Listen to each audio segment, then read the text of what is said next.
8 400 400 400। जी हाँ, याद कर लीजिए व्हाट्सएप नंबर, क्योंकि अब चाहे आपका मैथ्स का सवाल हो या फिजिक्स केमिस्ट्री बायोलॉजी का, आपके हर डाउट, हर क्वेश्चन का मिलेगा तुरंत वीडियो सोल्यूशन, वो भी सीधा आपके व्हाट्सएप पर। बस अपने फोन में डाउटनेट का 8 400 400 400 व्हाट्सएप नंबर सेव कर लीजिए और चैट ओपन कीजिए। फिर जो भी आपका डाउट है उस सवाल की आपको बस फोटो खींचनी है, उसे क्रॉप करना है और 5 सेकंड में आपको उसका वीडियो सोल्यूशन मिल जाएगा। क्लास 6 से 12 IIT JEE, NEET, CBSE boards और सभी स्टेट बोर्ड्स के बच्चों के लिए। तो देर किस बात की, अभी जाइए और 8 400 400 400 पर अपना सवाल व्हाट्सएप कीजिए और अपने सभी डाउट्स को आउट कीजिए। लिंक डिस्क्रिप्शन में है।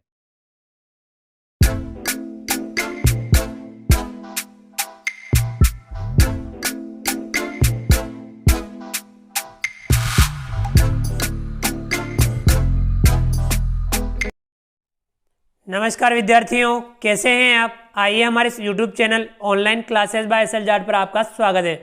विद्यार्थियों, आज की जो मैं क्लास है वह है प्रखर कार्यपुस्तिका गणित कक्षा 8 के अंतर्गत कार्यपत्रक 42। आज की क्लास में हम कार्यपत्रक 42 को हल करेंगे जो पेज नंबर 59 पर है। आइए शुरू करते हैं। कार्यपत्रक 42, इसमें दक्षताएं कोणों के युग्मों को रैखिक, पूरक, संपूरक, आसन्न, शीर्षाभूमि कोण के रूप में वर्गीकृत कर उनके बारे में समझ बना सकेंगे। ठीक है विद्यार्थियों, तो आज की क्लास में हम कोणों के रैखिक युग्म, पूरक कोण, संपूरक कोण, आसन्न कोण, शीर्षाभिमुख कोण, इनके रूप में हम इन्हें सीखेंगे, समझेंगे, इनका अभ्यास करेंगे। तो विद्यार्थियों, पहला सवाल है, दिए गए खाली बॉक्स में रेखाखंड, रेखा एवं किरण को चित्र की सहायता से दर्शाइए। तो विद्यार्थियों, यहाँ है रेखाखंड। विद्यार्थियों, रेखाखंड के दो अंत बिंदु निश्चित होते हैं। जैसे कि हमने ये दो अंत बिंदु और इनको हमने मिला दिया। जैसे कि ये इस तरफ वाला बिंदु, ये इस तरफ, जैसे इसका नाम अपन ए दे देते हैं, इसका नाम बी दे देते हैं। ए बी यानी ये एक निश्चित दूरी होती है, वो होता है रेखाखंड। अगला है रेखा। तो विद्यार्थियों, रेखा की कोई दूरी या माप कोई निश्चित नहीं होता है। इसके दोनों ओर तीर का चिन्ह होता है, यानी आप इसे इस तरफ भी बढ़ा सकते हैं, इस तरफ भी बढ़ा सकते हैं। ये होती है रेखा। अगला है किरण। किरण विद्यार्थियों, जिसका प्रारंभिक बिंदु निश्चित होता है लेकिन अंत निश्चित नहीं होता है। जैसे हमने एक तरफ बिंदु लगा दिया और इस तरफ एक तरफ हम तीर लगा देंगे। ये बिंदु जो फिक्स है, इसका नाम अपन ए दे देते हैं। नाम हम कुछ भी दे सकते हैं बिंदुओं का। तो ये प्रारंभिक बिंदु ए और ये एक तरफ तीर का चिन्ह। तो इस प्रकार से रेखाखंड, रेखा जिसके दोनों तरफ तीर के चिन्ह, किरण जिसके एक तरफ तीर का चिन्ह होता है। चलिए विद्यार्थियों, आगे बढ़ते हैं। अगला जो सवाल है दूसरा, मिलान कीजिए। विद्यार्थियों, अब हमें इस ए वाले से बी वाले की तरफ इधर मिलान करना है। पहला दे रखा है दो कोणों का योग 90 डिग्री। तो विद्यार्थियों, दो कोणों का योग 90 डिग्री होता है तो क्या कहलाएंगे? पूरक कोण। तो हम यहाँ इसका मिलान इससे करेंगे। यदि दो कोणों का योग 90 डिग्री हो तो वे कोण पूरक कोण कहलाते हैं। दूसरा है 90 डिग्री से 180 डिग्री के बीच बनने वाले कोण। 90 डिग्री से 180 डिग्री के बीच में बनने वाले कोण अधिक कोण कहलाएंगे।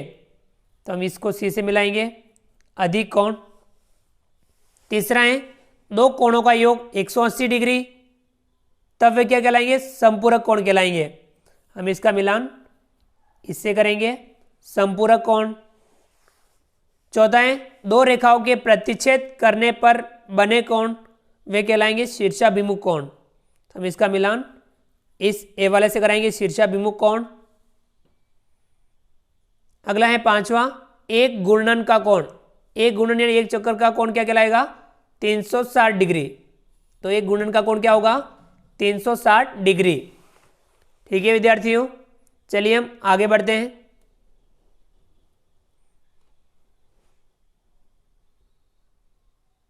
अगला जो सवाल है, सवाल नंबर 3, नीचे दिए गए चित्रों में कोण एक्स वाई जेड डब्ल्यू का मान ज्ञात कीजिए। यहाँ एक्स वाई जेड और डब्ल्यू इनका हमें मान ज्ञात करना है। पहला है, ये देखिए इस तरह से दो रेखाएं एक दूसरे को प्रतिच्छेद कर रही हैं। इस तरफ 30 डिग्री का कोण बना तो इस तरफ भी कितना बनेगा 30 डिग्री का कोण। तो यहाँ एक्स का मान कितना आएगा, एक्स बराबर 30 डिग्री, क्योंकि शीर्षाभिमुख कोण आपस में बराबर होते हैं। इस तरफ वाला कोण होगा उतना ही कोण इधर वाला भी होगा, यानी शीर्षाभिमुख कोण आपस में बराबर होते हैं। तो यहाँ एक्स का मान कितना होगा 30 डिग्री। अगला है, इसमें देखिए ये एक रेखा है, इसको एक यह रेखा इस प्रकार से मिल रही है। तो इस तरफ वाला कोण है 65 डिग्री, तो ये इस तरफ वाला कितना होगा। तो विद्यार्थियों एक सरल रेखा पर कोण होता है 180 डिग्री। 180 डिग्री में से हम इधर वाला ये 65 डिग्री घटा लेंगे तो y का मान आ जाएगा। तो y बराबर क्या आएगा 180 डिग्री माइनस 65। तो चलिए हम यहाँ जगह कम है तो हम अलग पेज पर इसे घटा लेते हैं। 180 डिग्री माइनस 65 डिग्री, हम 180 डिग्री में से 65 डिग्री घटाएंगे तो कितना आएगा 115 डिग्री। तो यहाँ कितना आएगा 115 डिग्री, यानी y का मान कितना आएगा 115 डिग्री। अगला है, ये देखिए पूरा एक घूर्णन का कोण, इसमें इस तरफ z और इस तरफ 300 डिग्री, तो ये इतना 300 डिग्री है। तो ये वाला कितना होगा, पूरा एक घूर्णन का कोण होता है 360 डिग्री। 360 डिग्री में से हम 300 घटा लेंगे तो ये z का मान आ जाएगा। z का मान कितना आएगा 360 में से हम 300 डिग्री घटाएंगे तो कितना आएगा 60 डिग्री। अगला है चौथा, यहाँ हमें w का मान ज्ञात करना है। ये एक खड़ी रेखा और ये आड़ी रेखा, इस प्रकार ये कोण कितने डिग्री का होगा, यहाँ 90 डिग्री का होगा। तो यहाँ 90 डिग्री में से एक कोण है 30 डिग्री, दूसरा कितना होगा 90 डिग्री में से 30 डिग्री घटा लेंगे तो कितना आएगा 60 डिग्री। तो w का मान यहाँ कितना आएगा 60 डिग्री। ठीक है विद्यार्थियों, तो यहाँ ये हमने x, y, z और w के कोण के मान हमने ज्ञात किए। चलिए विद्यार्थियों आगे बढ़ते हैं। अगला जो सवाल है चौथा, निम्नलिखित कोणों के युग्मों में से पूरक एवं संपूरक युग्मों की अलग अलग पहचान कर लिखिए। ये इनमें से देखिए कौन से युग्म पूरक है कौन से संपूरक है। विद्यार्थी पूरक कोण यानी दो कोणों का योग 90 डिग्री और संपूरक कोण यानी दो कोणों का योग 180 डिग्री। तो यहाँ देखिए पहला 45 डिग्री 45 डिग्री दोनों का जोड़ होगा क्या होगा 90 डिग्री। तो ये कौन से होंगे पूरक कोण, पूरक। ठीक है विद्यार्थियों, पूरक कोण। दूसरा है 135 डिग्री और 45 डिग्री, इनका योग कितना होगा 180 डिग्री। तो ये होंगे संपूरक, संपूरक कोण। तीसरा है 33 डिग्री और 57 डिग्री, दोनों का जोड़ 90 डिग्री। तो ये होंगे पूरक कोण। चौथा है 115 डिग्री और 65 डिग्री, दोनों का जोड़ 180 डिग्री। तो ये होंगे संपूरक कोण, संपूरक कोण। पांचवा है 62 डिग्री और 28 डिग्री, तो इनका योग कितना होगा 90 डिग्री। तो ये होंगे पूरक कोण। अगला है छठा 111 डिग्री और 69 डिग्री, इनका योग 180 डिग्री। तो ये होंगे संपूरक कोण। ठीक है विद्यार्थियों, इस प्रकार से हमने पूरक और संपूरक कोणों में इनको बांटा। चलिए अगला है पांचवा, रिक्त स्थानों की पूर्ति कीजिए। यहाँ हमें इन रिक्त स्थानों की पूर्ति करनी है। क है यदि दो आसन्न कोण संपूरक हैं तो वे बनाते हैं, दो आसन्न कोण संपूरक होंगे यानी 180 डिग्री के हो जाएंगे तो वे क्या बनाएंगे एक रेखिक युग्म बनाएंगे,